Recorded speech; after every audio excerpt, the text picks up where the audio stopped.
तो जैसा कि एक और कमेंट आया था कि आपको कितना टाइम लगा था, कितने महीने कितने साल लगे थे जिससे आपका बिहार पुलिस का रिटन एग्ज़ाम क्लियर हो गया।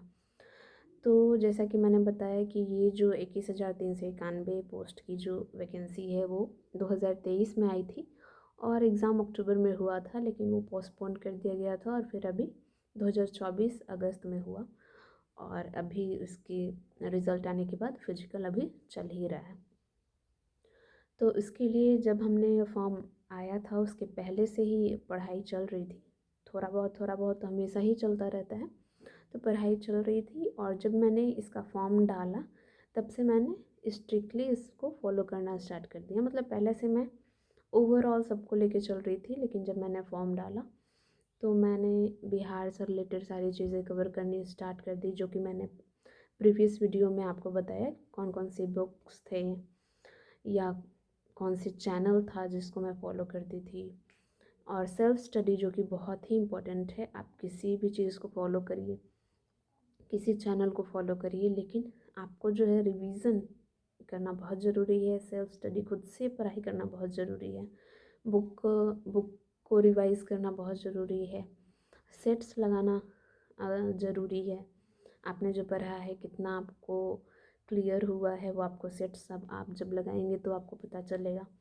तो ये चीज़ें बहुत ज़रूरी है। तो जब फॉर्म जुलाई के लगभग आया हुआ था 2023 में, तब से प्रिपरेशन कंटिन्यू हो गई और उसका एग्ज़ाम जैसा कि पोस्टपोन्ड हुआ और फिर 2024 में हुआ, तो तब तक वो चल ही रहा था प्रिपरेशन। तो लगभग आप कह सकते हैं 1 डेढ़ साल के लगभग, तो उतना तो आपको लग ही जाता है। और अगर आपका कॉन्सेप्ट क्लियर है, आपका सब कुछ क्लियर है, बहुत अच्छा है, पहले से आपको नॉलेज है, बेसिक नॉलेज जो होती है, अगर आपने एनसीईआरटी पढ़ा है तो बेसिक आपका क्लियर होगा ही। और अगर आपका बेसिक क्लियर है तो फिर उसके बाद आप थोड़ा पढ़ करके और पूरा एक बहुत अच्छा एक बेस बना सकते हैं।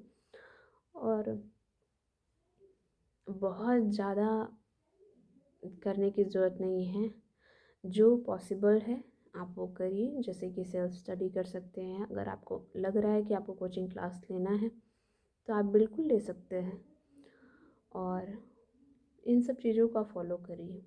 रूटीन बना के अगर आप फॉलो करना चाहते हैं तो आप रूटीन भी बना सकते हैं कि आप 1 घंटे हिस्ट्री को देंगे, 1 घंटे ज्योग्राफी, 1 घंटे पॉलिटिक्स, जैसा भी आपको कन्वीनियंट है तो आप वैसे फॉलो कर सकते हैं।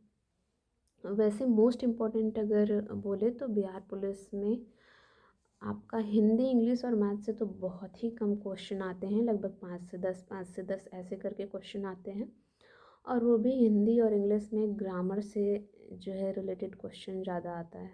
हिंदी ग्रामर हो गया और English grammar, fill in the blanks हो गया और आपका सिनोनिम एंटोनिम हो गया, वो सारे से रिलेटेड क्वेश्चंस आते हैं। तो इंग्लिश के लिए तो आप बेसिक इंग्लिश और हिंदी का जो बेसिक ग्रामर का बुक आता है वो आप पढ़ेंगे तो उससे आपका क्लियर हो जाएगा। और 5 से 10 नंबर का आता है तो वो आसानी से आप कर लीजिएगा। इंग्लिश में थोड़ा बहुत अगर आप वोकेबलरी कंटिन्यू कर रहे हैं, पढ़ रहे हैं, तो वोकेबलरी से आपका बहुत अच्छा सिनोनिम एंटोनिम जो है वो बहुत अच्छे से हो जाएगा। फिल इन द ब्लैंक्स आता है वो भी आपका अच्छे से हो जाएगा। तो ये चीज़ें मोस्ट इम्पॉर्टेंट ये पोर्शन हो जाता है। जैसे पॉलिटी हो गया, ज्योग्राफी, हिस्ट्री, इकोनॉमिक्स, जीएस आपका हो गया, करंट अफेयर्स, प्रीवियस ईयर के प्रीवियस एटलीस्ट कम से कम आप प्रीवियस 1 ईयर के आप जो है करंट अफेयर्स ज़रूर से पढ़ लीजिए। यूट्यूब पे बहुत सारी वीडियो रहती है प्रीवियस 1 ईयर के करंट अफेयर्स की, वो आप पढ़िए। 2011 की जो जनगणना है अभी तो वही फ़िलहाल हुई है तो उसे आप पढ़िए। तो ये सारी चीज़ें हैं जो आप अगर कर लेते हैं तो अ, आसानी से आप एग्ज़ाम निकाल सकते हैं। तो आई होप आप सभी का जो डाउट था, जो आप जानना चाहते थे, उसका मैंने अपनी तरफ से आंसर दे दिया है। आई होप आपको क्लियर हो गया होगा। और बेसिक है कि आप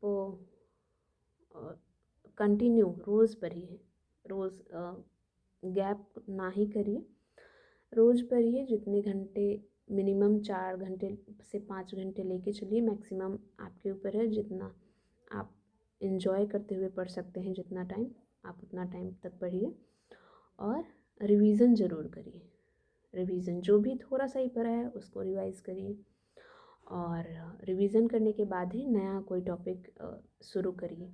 उससे क्या होता है कि आपके माइंड में सारी चीज़ें क्लियर होते जाती हैं। तो आई होप आपको क्लियर हो गया होगा। तो मिलते हैं नेक्स्ट वीडियो में, तब तक के लिए बाय बाय।